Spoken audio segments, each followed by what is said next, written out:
zipange blend popo. So choyambirira ndikuti mukuyenera kubwera apa file and then mupanga create new. Okay. Mukapanga chonchi yubwesa dialog box komano iniyo mungofika direct pa art and illustration ndikungosankha 2000 pixel grid mupanga double click imenepo. So here is your workspace. Apa mupanga control 0 kuti muizumule popo. So tuonero mene mungapangire load chithunzi. So malodedwe alipo awiri.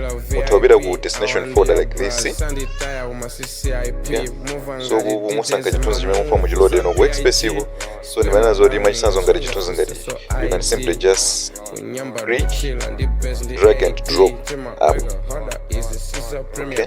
Chikakana choncho ndikuti mmene mukubwera file and then place embedded. Okay. So mupita ku destination folder kuti chelekezo chithunzi ano ndichi mungochipanga double click. Mwana zoti chithunzi chenyenani chabwera ndi mungochipanga scale uku.